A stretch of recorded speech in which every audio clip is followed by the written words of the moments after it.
So this is a common situation that you can find yourself in. You have set up an assignment, but some students, instead of attaching work to the assignment for you, can submit it with no work attached. So this will remove it from their to-do list and make it look like it's handed in, even though they haven't actually completed the assignment. So the way that you can send it back to the student with no mark attached and it's still being in missing status is to ensure when you set up your assignment that you set up a mark, any mark at all. So that could be a mark out of 1, or what I do is a mark out of 2. And when I set it up as a mark out of 2, 2 is basically that it's complete, and 1 completed perhaps in an unsatisfactory way. And then I don't use 0 at all, because if they haven't it completed, I will then send it right back to them. So how does this look? Well, here what we've got is this student has submitted work, and I can see it here. But this student, when I tap in here, has not submitted anything. So if I go and have a look at that student's to-do list, so I'm just going to switch over here to my wee demo pupil version. So up here, the students have this to-do list.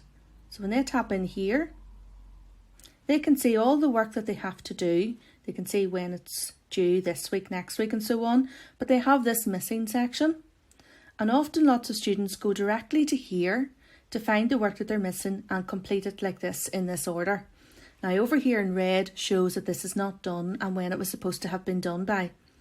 But over here in done, look, there's our assignment that they said they have completed. And in fact, it's done early. So they've completed here and it says handed in. So on the Guardian summaries, this won't appear as missing work. So how do we prevent this from coming into here to the handed in completed work when actually there was no work attached, and keep it in here, the missing section, and to make it appear in the Guardian summaries as missing? So back in my own account, teacher account, if I'm marking this work, it looks like this. I go in and I give this student their mark. And then I'll tap on this student and I won't give a mark at all. Notice this one went into draft. I won't give a mark at all. I'll just simply write in here, please remember to attach your work. And they even get a reminder before they hit submit in this that there's no work attached. So really they know that there's nothing going into their teacher here. So wee reminder, and then tap this. So now I've got all of the people tapped. This one has a mark against it because there was work attached. This one you'll notice has nothing attached, but a wee comment to remind them. So up here then, click return. Return. And the work goes back to the pupil. Notice here that this is still in the assigned mode. So they haven't it handed in, but this one is marked and handed in.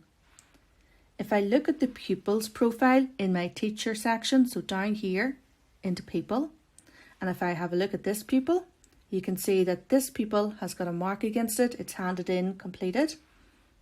But this pupil still is in assigned mode. They haven't handed it in. Now, if this was past the due date, that would say missing in there. So if we go back to that pupil, have a look in their to-do list, you will now see that this assignment is still due to be completed. It's back into this section. It's no longer in the done section. So they must complete that. So this is how we set up the assignment with a mark attached to it. Down to the bottom, you click your plus, then you click assignment, give it a title. I like to use these emojis as well because it gives a wee bit of a lift. Sometimes Google Classroom is quite text heavy. So you can use this wee tool, or there's lots of them here. Any that you use frequently, go into this section. Tap the ABC to get back to the text mode. And then here, assignment. And you'll keep it more specific. Then you can put your description in here. Down here, this is the important bit. So this is where you need to change it. And instead of having it unmarked, have it as, say, 2 points, or you could have it as 1 point. Click Save. Due date, set a date up.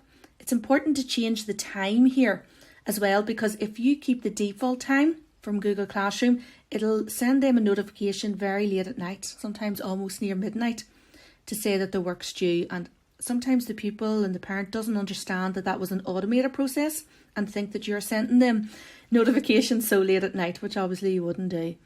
Then topic. So that's your little headings, your subheadings that you can make it appear under. Any you've already got on the page will appear here. But if you want to create a new one, you can make a new one directly in here as well. So I'll just tap the one I've got and then click Done. And then I can click Assign if I'm giving this assignment to everyone. But remember, you don't have to give an assignment to everyone. You can tap in here and choose assignments to go to just particular pupils. If you were doing group work, or if you wanted to do something that was differentiated. Click Assign. And that's the assignment now completed. So thank you. I hope you find this useful, and please let me know if this works out for you.